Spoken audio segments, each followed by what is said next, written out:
Hallelujah, praise the Lord. அன்பு வாலிப பிள்ளைகளே, உங்களுக்கென்று விசேஷத்துமாய் ஆண்டவர் இந்த சேனல் ஆரம்பிக்கும்படிக்கு ஆண்டவர் கிருபை தந்தார். இதை ஆரம்பிக்கும்படிக்கு சொன்னார். சரிங்களா?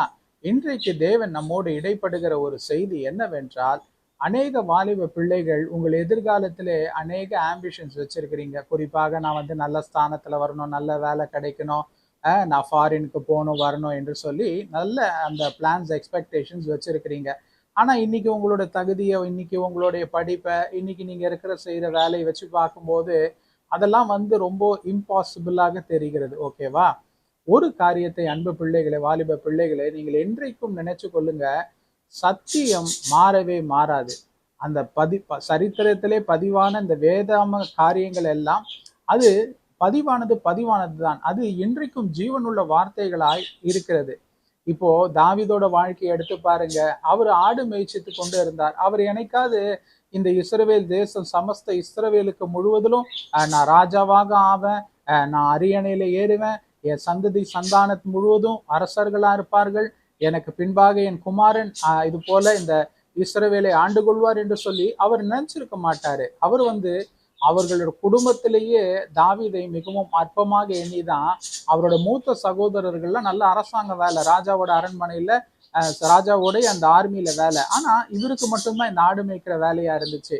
ஆனா அப்படிப்பட்டவரை தான் கர்த்தர் அவர் எதிர்பார்க்காத கறவ ஆடுகளுக்கு பின்பாக போன அந்த தாவீதை சமஸ்த இஸ்ரவேலுக்கும் ராஜாவாக ஆகும்படிக்கு அரியணையிலே கர்த்தர் ஏற்றினார்.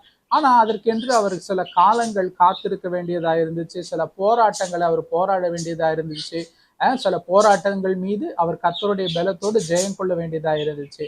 அது போல உங்களுக்கு வருகிற இந்த இச்சை என்ற போராட்டம், தவறான உலகத்தின் மாமிசத்தின் போராட்டம், கண்களின் இச்சை, உங்களுக்கு இருக்கிற ஒரு நண்பர்கள் உங்களை தப்பான வழியில் நடத்தும்படிக்கு பலவரிச்சாங்கன்னா அதெல்லாம் நீங்க மேற்கொண்டு கர்த்தரை அவருடைய சத்திய வார்த்தைகளின்படி நீங்கள் உத்தமமாய் உங்களை காத்து கொள்ளும் போது உங்களுக்கு என்று வச்சிருக்கிற தரிசனம், கட்டாயம் வச்சிருக்கிற தேவ திட்டம் நிறைவேறும். அதை தாமதிச்சாலும் அது கட்டாயம் முடிவிலே அது நிறைவேறும். அது பொய் சொல்லாது.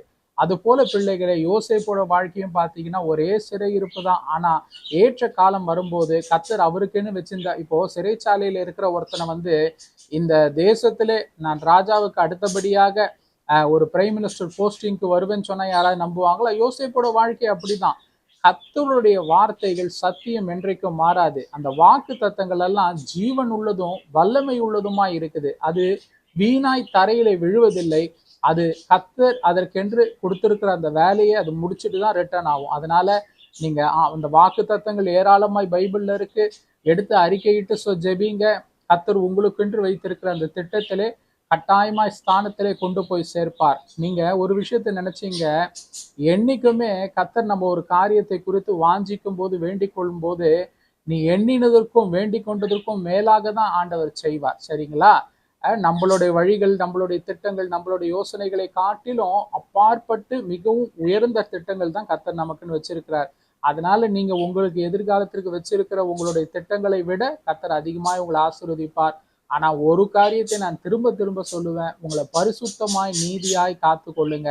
தீட்டான இடத்துல தீட்டான காரியம் உங்க இருதயத்துல இருக்குமானா தேவ பலத்தோடு அதை அப்புறப்படுத்தி போடுங்க.